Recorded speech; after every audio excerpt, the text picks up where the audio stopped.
Shalom. So today we're going to talk about Exodus chapter 31 and verse 15.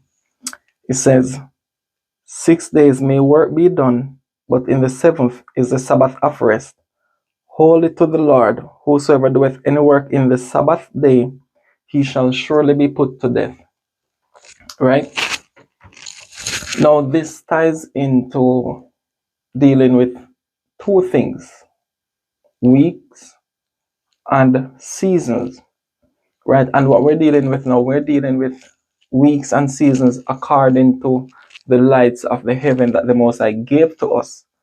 As he said in Genesis chapter 1 and verse 14, let's get that. Genesis chapter 1 and verse 14, it says, "And God said, let there be lights in the firmament of the heaven to divide the day from the night, and let them be for signs and for seasons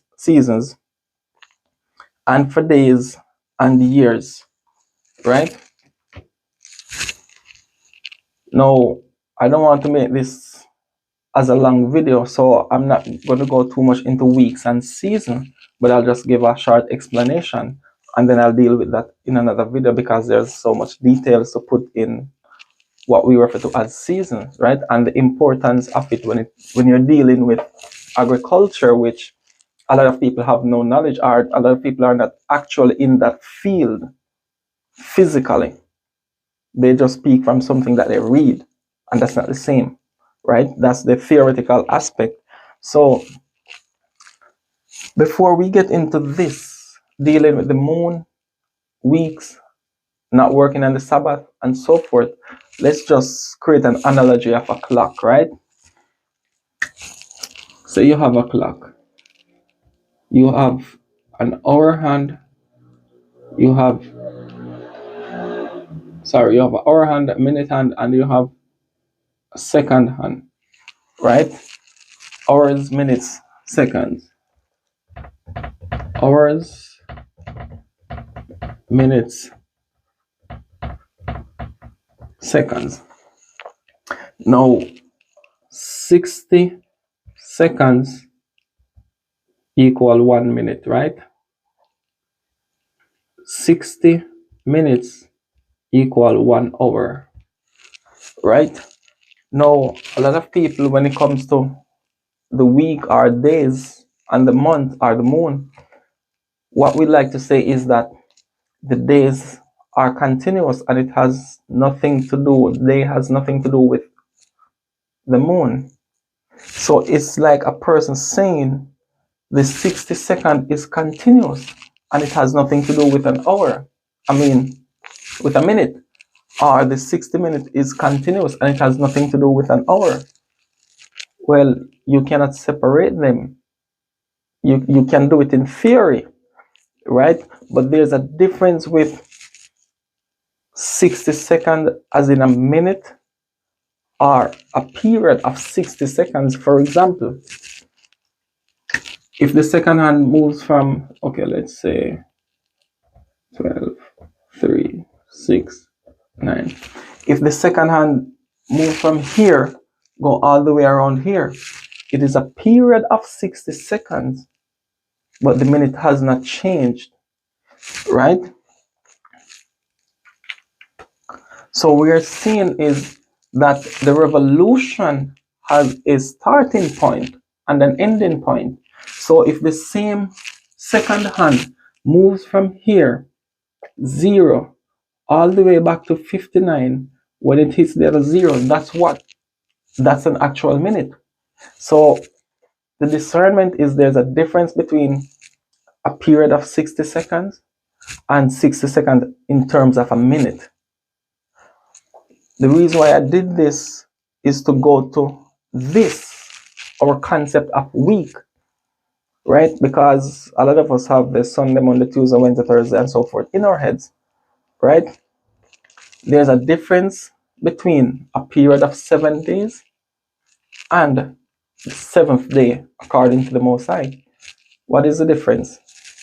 Okay, let's put it here. Say Sunday, Monday, Tuesday, Wednesday, Thursday, Friday, Saturday, right?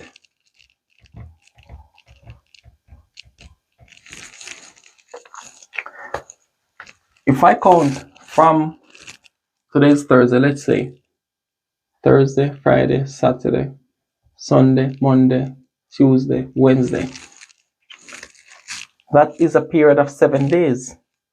But is it the same as when the Most High says seventh day? It's just as what I showed you here. If the second hand move, if you're counting the first second from here all the way back around, you will get 60 seconds. But it's not the same as counting it from the starting of the revolution to the ending, because something alters in time. The minute has changed. Right? From here, Thursday to Wednesday, that's a period of 7 days, but it does not alter what is defined as a week. Right? Now, let us look at Genesis chapter 2. It says, Genesis chapter 2, verse 2 says, "And on the seventh day God ended his work which he had made, and he rested on the seventh day from all his work which he had made." Now, what are we learning about week? Like I said, it's not just a period of 7 days, but it is a period of 6 work days,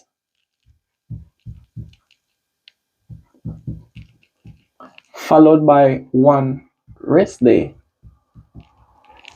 And what we're going to see is we're going to see something about new moon, because a lot of people, they don't acknowledge new moon as a new moon. A new moon is not a Sabbath. A Sabbath comes after 6 work days. A new moon is not preceded by anything. It is the beginning of the revolution of the moon. So what I find interesting is, just like a lot of people who follow the Gregorian calendar, they believe they are using a solar calendar and it doesn't involve the sun. Interestingly, I find a lot of Hebrews who follow a lunar calendar, but has nothing to do with the revolution of the moon, right? So let's look at this, right? He worked 6 days and he rested on the 7th day. Remember, according to the law, matter of fact, let's get it. Ezekiel 47. No, I think it's 46.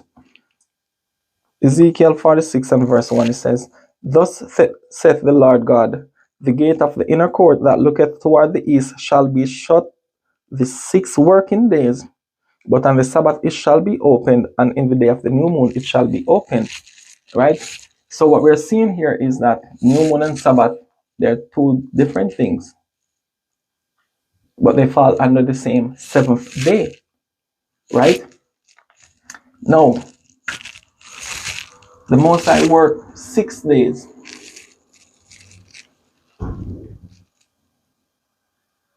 1, 2, 3, 4, 5, 6. And the 7th day of the week, which is the 8th day of the month, is a Sabbath. And he said he sanctified it.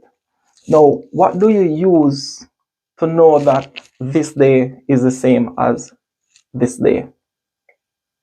How do you tell that all the Saturdays are the same? You have no evidence in nature. The wisdom of the Most High follows the law of nature. Nature and the word of the scriptures, they don't fight each other, right?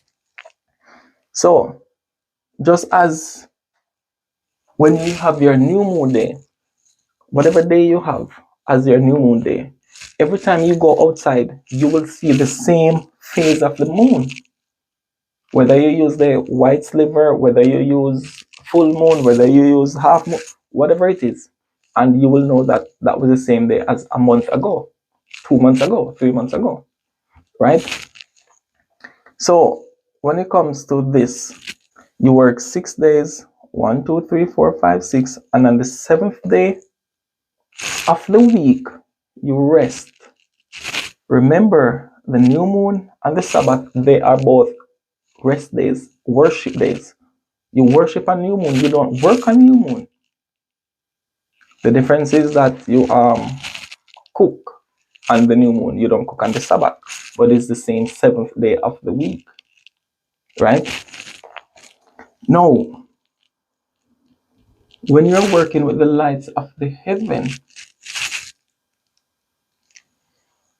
in terms of agriculture, when it says 6 days shall thou work, but on the seventh day you shall not work, guess what? When you get into agriculture, when you get into planting, you don't plant on these moons. So it's not about people working in office from Sunday to Monday to Friday, and they're off on weekends and they say it's a Sabbath. Nothing stops you from dealing with the earth on a Saturday, unless your Saturday falls on one of this lunation, right? So the agricultural aspect of it is also that the land should rest. So when you're working 6 days, you get to plant, not the day when the moon is full, right? Because that will be the seventh day of the week. But the day after that, you can always do your planting. So from here all the way up until here, it's good for planting. So you plant like things that grow underground. Your carrots, potatoes, yam, dasheen, and so forth, right? So the yam sends the vine upwards and the food goes downwards, right? Now, the only thing that you need to do, because sometimes a lot of people are planting, but you just cannot see the fruits that they produce, right? Because they know that they have land and they have some seeds and they just go and do something, absent the knowledge, right?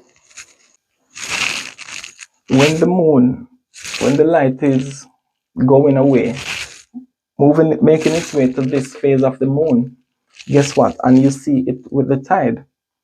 When the moon is full, the tide is high, right? When it comes onto this part, the tide gets low, and it affects how the soil is moisturized.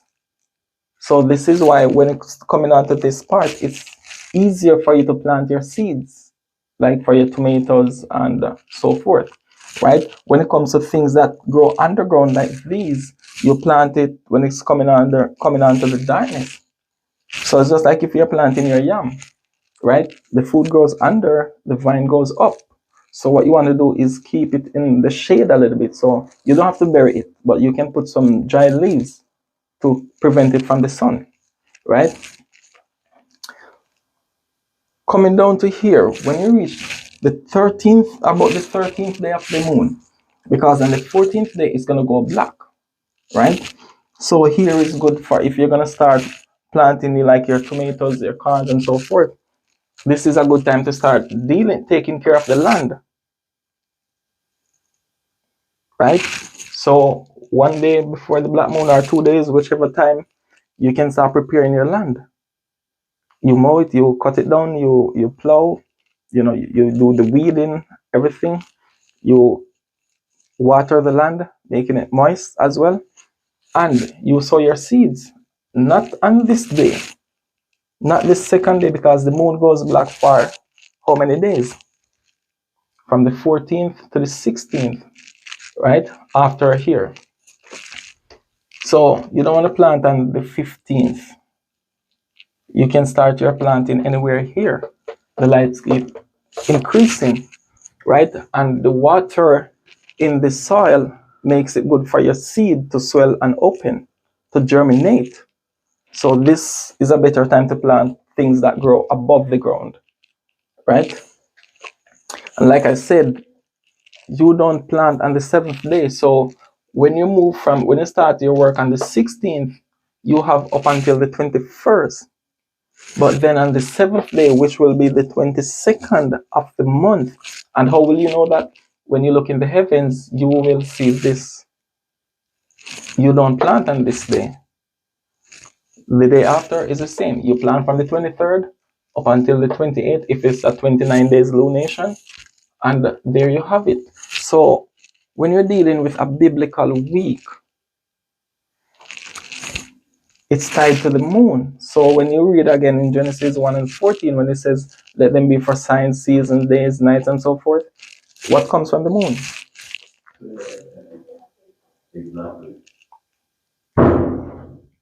Nights, weeks, months. And also you have seasons as in year tide, right? Which it works with the sun. But the night is determined by the moon. The week is determined also by the moon, right? Because again, if you go back to new moon day and you want to count 6 work days from the first day of the month, guess what? You're going to be in problem because you're going to have 1, 2, 3, 4, 5, 6, and then you would be resting here, which would be problematic. But this is what happens when your week, days of your weeks are separated from the days of the month, having both of them going 2 different directions.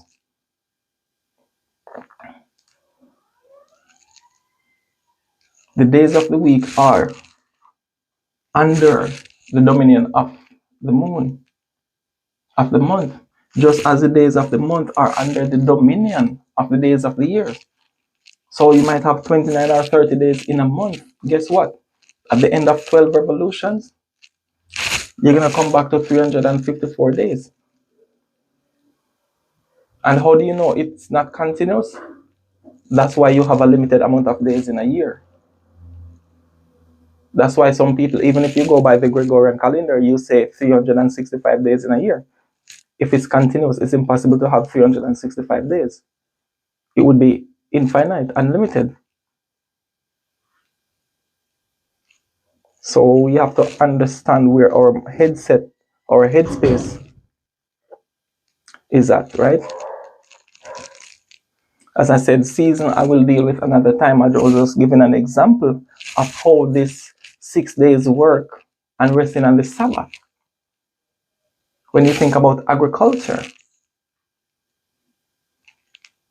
this is why he gave us season, because when you're dealing with seasons, for example, what you refer to as the winter, what happens? It is dry. And this is why also a lot of people, they attribute the water season as the beginning of spring. If the beginning of spring started with water, you could not do farming. So the spring had to be in the earth from before, so you can do all what you need to do to prepare the land from in the winter. When you set your land, prepare everything, guess what? Now you wait for the water to come to do all of that. That's not the beginning of spring, that's the beginning of the water season. And this is why back in ancient cultures, the land between the rivers, Mesopotamia, they worshiped the spirits of the water so much. We did not have to worship the overflowing of the river banks. We understood the Most High. So we gave glory to Him, not glory to the water. That's the same thing as in the ancient days. When you're dealing with the fishing aspect, right? When it's good for fishing, 3 days before the full moon, up until 3 days after the full moon, you get a really good catch. Fishes are bigger, more plentiful, as opposed to when you go here. Fishes are smaller and you are less likely to get a good catch. So when you're doing things by the light of the moon, you can see the manifestation of it. Now, we set roots, right? And we charge our roots by the moon. So it's the same way. We get it, we do it for 9 days, and as you know, their numbers carry certain spiritual meanings. So we use 9 days. So 3 days before the full moon, we get our barks because it has all the sap in it. We prepare it and we bury it. So we have, say, 3 days here and another 6 days here, 9 days. So at the end of this period, we can take it out. So we do this on the seventh day, right? Because you have one day before the Sabbath, so we can go and dig the earth and whatever we want and take up whatever we put to charge, the roots that we buried,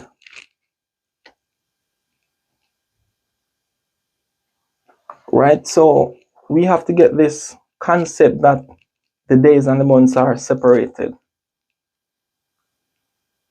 That week is from this point to this point, absent the revolution of light.